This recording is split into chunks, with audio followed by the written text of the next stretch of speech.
Hai, Assalamualaikum. Saya Zul pada Aquaponik dan DIY Malaysia.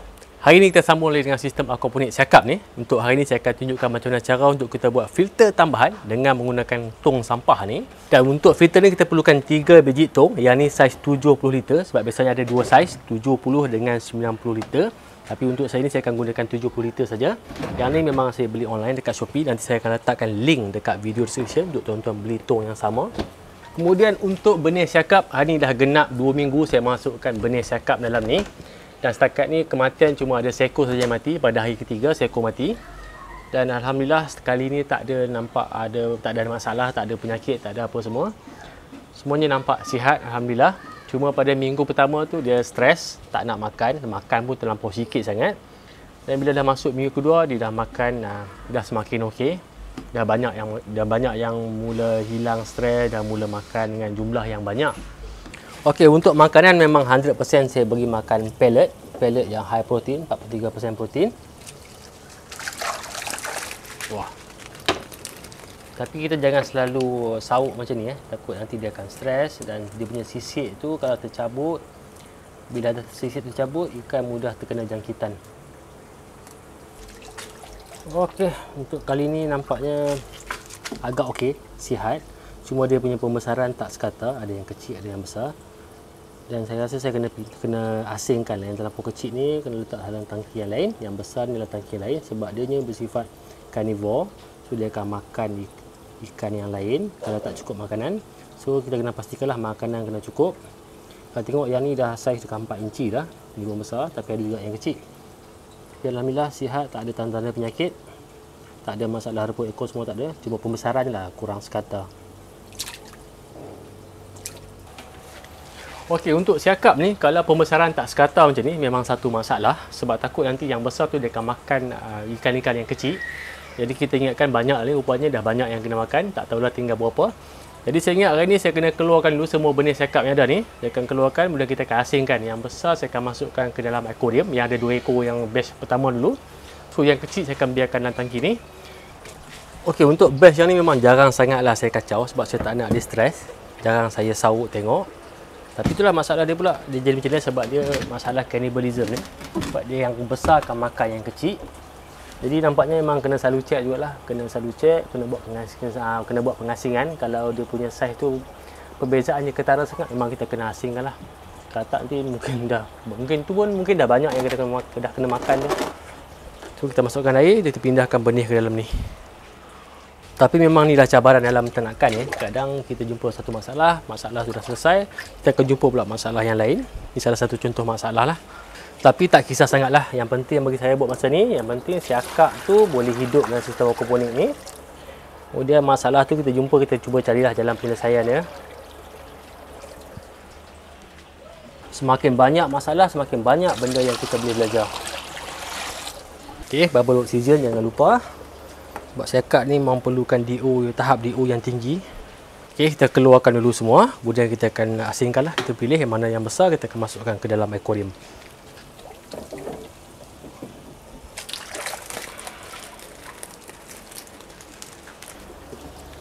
Okay. Tuah semua nampak sihat.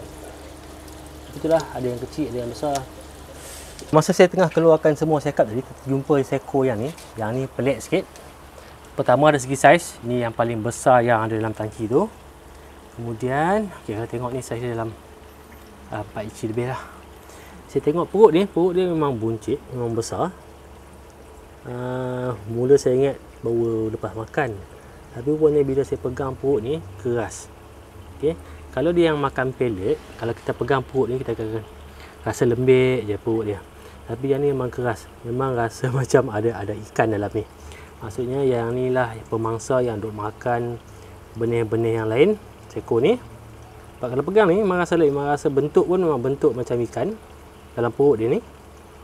Bukan pellet. Dan berat juga.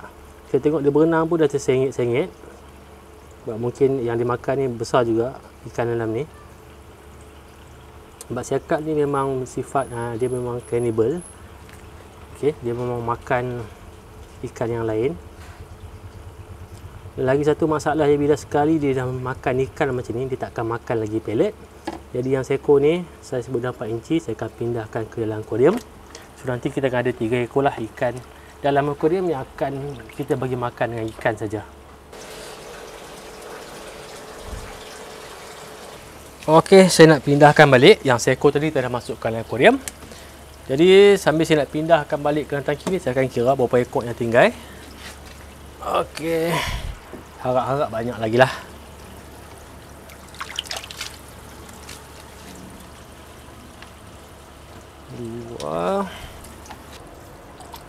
Okey, dah habis. Yang saya kira dan saya pindah ke dalam tangki tadi 89 ekor. Tambah seekor dalam akuarium 90. Hari tu mati seekor 91. So yang hilang, yang mungkin dah kena makan dalam 9 ekor lah. So okey lah, nasib baik dah sempat nampak tadi. Sebab saya tengok perbezaan dia terlampau ketara sangat, terlampau besar sangat yang seekor tu. Mungkin itulah yang makan 9 ekor yang lain tu. Jadi ni benda baru yang kita belajar lah.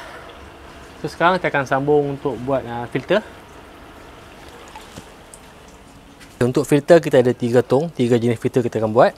Yang pertama solid waste filter, ini macam settler lah supaya kotoran akan mendap di bawah. Ini filter yang pertama. Yang kedua kita akan buat filter span. Okay, kita akan gunakan span untuk kita jernihkan lagi air dan untuk kita perangkap semua kotoran. Yang ni span. Span pun tak cukup sebenarnya, nanti saya akan tambah kemudian lah. Ni yang dah pakai. Kemudian yang lagi satu saya akan buat biofilter. Saya akan gunakan K1 sebagai media filter dan saya akan tambah sekali dengan penutup botol. Penutup botol pun boleh kita gunakan sebagai biofilter, sebagai tempat untuk bakteria membiak. Okey. Biofilter, span filter, yang ni untuk solid lah. So kita buat yang ni dulu untuk solid. Untuk yang ni kita akan pasangkan tank konektor 40mm. Tank konektor ni kita akan pasang kat sini untuk laluan air masuk. Dan untuk kedudukan lubang saya akan ambil pada jarak 4 inci daripada garisan ni. Tepi ni ada garisan lurus. Saya akan ambil dari sini lah 4 inci.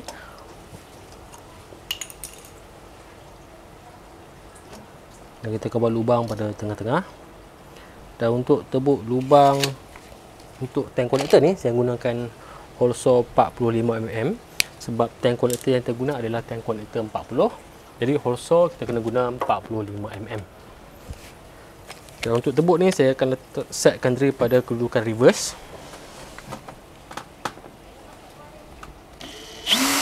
Sebab tong ni dia nipis, so saya tak nak dia makan terlebih, so saya akan letak dalam reverse lah. Forward dulu, dia kita letak pada reverse.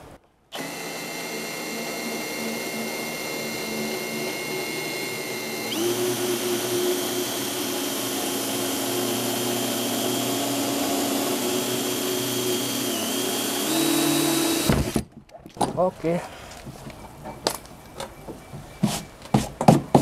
So, kita pasangkan dulu tank konektor 40mm. Okey, untuk dia masuk. Permukaan tong ni dia tak rata. Jadi kalau dia tak rapat, kalau bocor kita kena tambah lagi satu rubber seal lah, satu layer rubber seal. So, kita cuba dulu. Untuk air masuk kita dah pasang, kemudian lagi satu untuk air keluar. Ini saya ambil pada jarak 17 inci pada bawah ni, garisan yang sama, 17 inci kat sini. So kita akan tebuk kat tengah ni.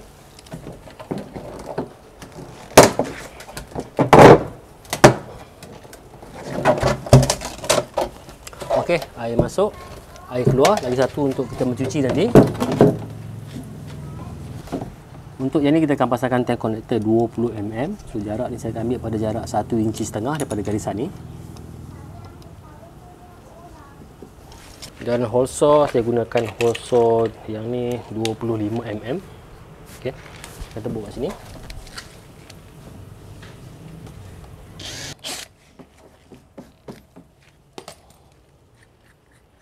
Okey, tank konektor 20mm.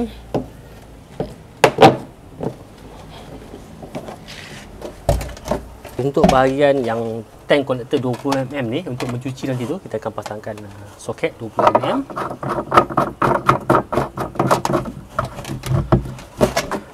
Pipe 20mm dan juga elbow ni akan menghadap ke bawah macam ni. Untuk menyedut kotoran di bahagian bawah nanti masa kita cuci. Kemudian yang paling atas ni untuk air laluan air keluar. Ni air akan keluar dari filter ni masuk ke dalam filter seterusnya, filter span. So yang ni kita cuma pasangkan soket 40mm. bahagian air masuk, soket 40mm.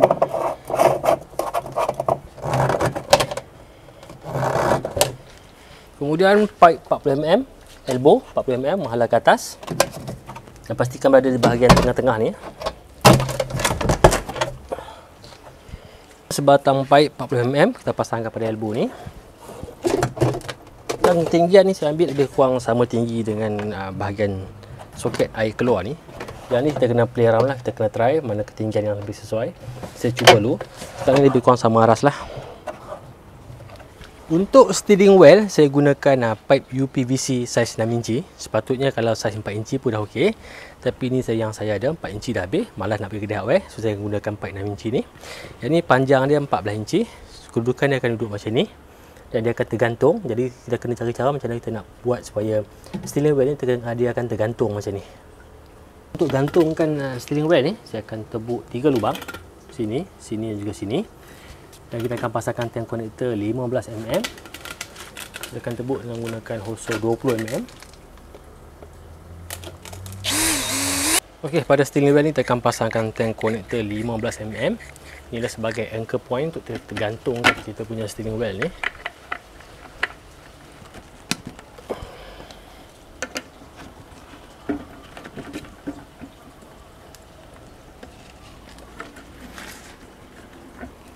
Okey, inilah gambarannya untuk gantung kita punya steering wheel ni. Kita letak dalam ni.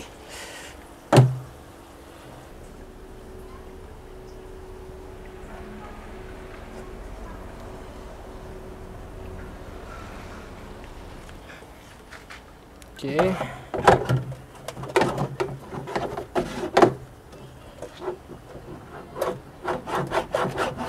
Tak jatuh. Oh, jatuh. Tu kena panjangkan sikitlah bahagian ni. Okey, untuk pipe drainage kita akan pasangkan ball valve. Ini kita akan gunakan masa mencuci nanti. So untuk bahagian ni sebab tekanan air agak kuat, jadi saya akan gam.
Okey, dah siap satu filter, solid waste filter ataupun settler. So ni kita letak tepi dulu. Kita buat pula untuk filter span dan juga biofilter. Okey, untuk filter span kita akan pasang dua tank konektor 40mm ni. Satu bahagian air masuk dan satu bahagian air keluar. Yang untuk bahagian air masuk ni pada ketinggian 17 inci dan untuk air keluar lebih rendah, kita akan pasang pada kedudukan 16 inci.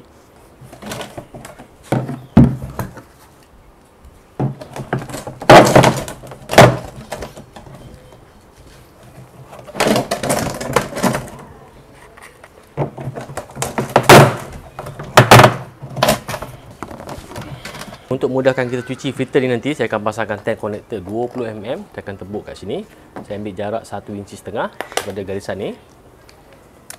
Tank konektor 20mm.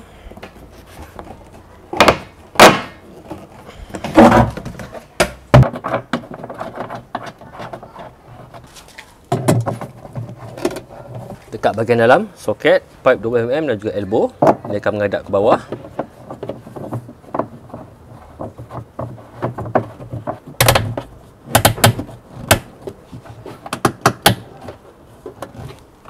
Bahagian air masuk saya akan pasang soket 40mm dengan pipe 40mm.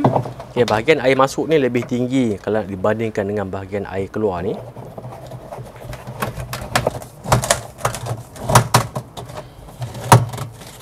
Okay, dalam filter span ni kita nak air masuk terus ke bahagian bawah dulu, kemudian baru dia akan naik ke atas. Jadi saya gunakan elbow pipe 40mm dan dekat bawah ni saya letak T sampai ke bahagian dasar kita punya tong ni.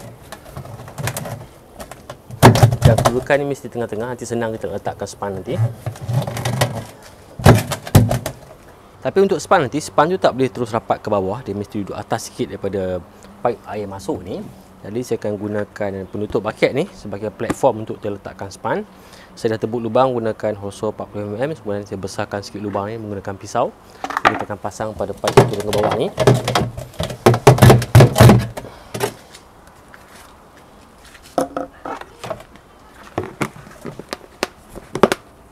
So nanti span kita akan duduk atas ni lah.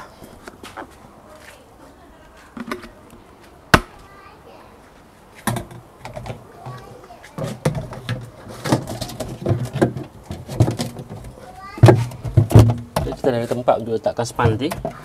Span ni kita akan letak, kita akan potong bulat dan kita akan letak atas ni lah. Untuk span sebenarnya kita kena cari span yang saiz besar. Span yang besar, kemudian kita potong bentuk bulat, besar lebih kurang besar ni. Tebuk lubang kat tengah, kemudian kita akan letak di bahagian bawah sama macam kita pasang penutup baket tadi. Tapi memandangkan sekarang ni saya tak ada lagi span, saya belum beli lagi sebab susah nak cari span yang besar-besar.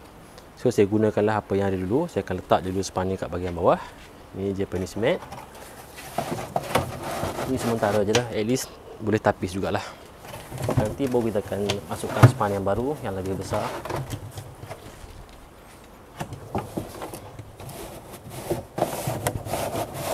Ini sementara je lah.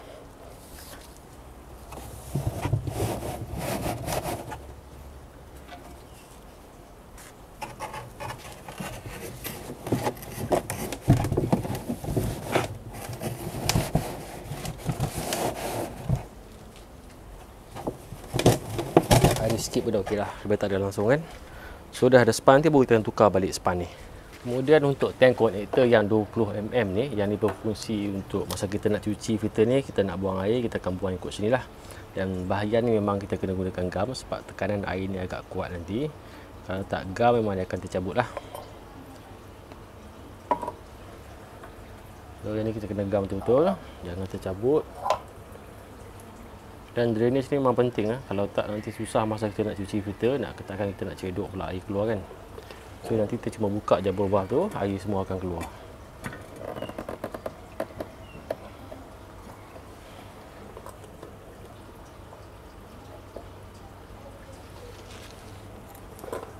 Elbow.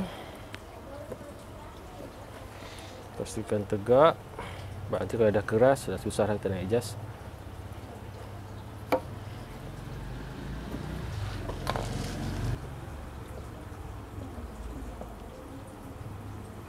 Okay, kalau kita nak gamkan bawah ni, pastikan dalam keadaan terbuka dulu macam ni. Sebab kalau kita tutup nanti, gam tu akan melekat pada bahagian dalam tu.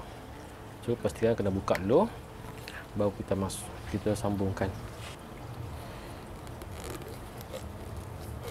Yang ni tadi dah gam, kita masukkan. Okay, kita adjust betul. Dah kering, tak boleh nak adjust dah. Bahagian air keluar kita pasangkan je lah soket ni supaya mudah untuk air nak keluar. Sebab lubang ni lebih besar. Tapi ni kalau tak letak pun tak apa. Okey, selesai untuk span filter. Kita biar dia kering dulu. Sekarang kita akan buat untuk biofilter pula. Okey, untuk biofilter saya dah tebuk, saya dah pasangkan tank konektor 40mm tadi. Kedudukan dia daripada bawah ni 16 inci. Masuk 16 inci, yang keluar pun sama 16 inci. Okey, ni bahagian air masuk. Pada bahagian air masuk ni saya pasangkan elbow menghadap ke bawah. Dan yang ni untuk air keluar, saya letakkan soket. Dan sama juga macam span filter tadi, air akan masuk ke bawah dulu. Sampai ke bawah baru akan naik ke atas. Jadi saya pasangkan ni pipe 40mm. elbow, end cap dan juga ni pipe 40mm. Saya tebukkan lubang untuk air keluar. Ini adalah bahagian untuk air masuk. Okey. Kita pasangkan dulu bahagian air masuk. So air akan masuk, dia akan ke bawah dulu, kemudian bawah akan keluar. Untuk air keluar saya gunakan pipe 40mm juga. Yang ni T, end cap. So saya tebuk lubang ni, saya tebuk lubang saiz 8mm. Tujuan kita buat lubang ni supaya kita nak air saja yang akan keluar, tapi kita punya K1 media filter dia tak boleh masuk dalam ni dan takkan keluar ke dalam tangki tekanlah. Okey, biofilter ni dah siap. Dan untuk biofilter saya tak buat drainage untuk cuci sebab biasanya saya jaranglah saya cuci saya punya biofilter ni, memang saya tak akan cuci. Okey, bila sebut biofilter, ramai orang salah anggap, orang menganggap biofilter ni sama macam filter biasa untuk kita tapis kotoran, nak bagi air jernih. Sebenarnya salah. Biofilter ni bukanlah berfungsi untuk menapis air supaya jernih. Tapi biofilter ni sebenarnya ada tempat untuk bakteria membiak. Bakteria-bakteria yang akan membantu kita untuk menukarkan amonia kepada nitrit dan terusnya kepada nitrit. Sebenarnya biofilter ni lebih pada tempat untuk kita membiakkan kita punya bakteria baik ataupun nitrifying bakteria. Okey, untuk ketinggian filter ni, kita kena pastikan tung filter ni, bahagian yang air keluar ke filter seterusnya ni mesti lebih rendah daripada outlet, daripada main tank. Dan filter yang last sekali tu dia mesti lebih tinggi daripada tank yang sebelah sini. Okey. Jadi saya kena lapik sikit, saya kena buat kaki. Ingat saya buat dengan kayu dululah. Saya akan buat kaki untuk kita letakkan ketiga-tiga filter kita ni.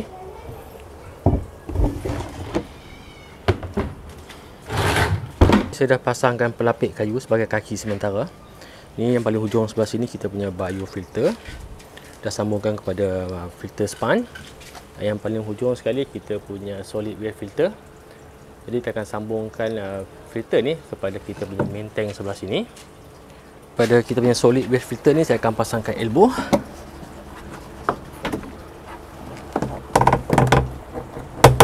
Mengalir ke atas pergi ke kita punya main tank.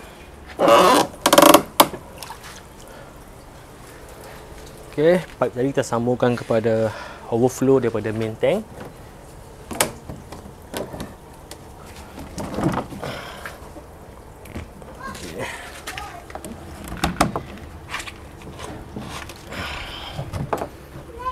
Okay, saya akan tebuk dekat bahagian ni untuk laluan pipe air masuk daripada biofilter.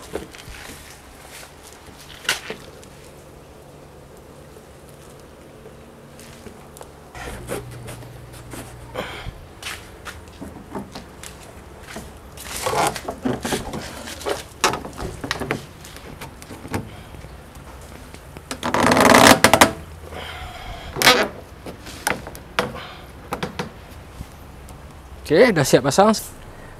Okey, untuk test filter ni apa yang saya perlu buat, saya perlu tambah dulu air dalam ni, tambah air dalam main tank sampai dah dia penuh, dia melimpah, dia akan keluar pergi ke kita punya solid waste filter, span filter, biofilter, kemudian dia akan masuk balik ke dalam kita punya sump tank. Kita punya pump adalah sump tank. Okey. Jadi saya cuma perlu tambah air. Okey, bagi tuan-tuan yang masih tercari-cari macam mana nak buat sambungan antara hose getah dengan filter Panasonic ni, tuan-tuan boleh tengok link dekat video description. Kat situ saya letakkan link untuk beli adapter ni. Sebab kalau kita guna filter Panasonic ni mudah, tak perlu letak anti klorin sebab dia boleh tapis klorin.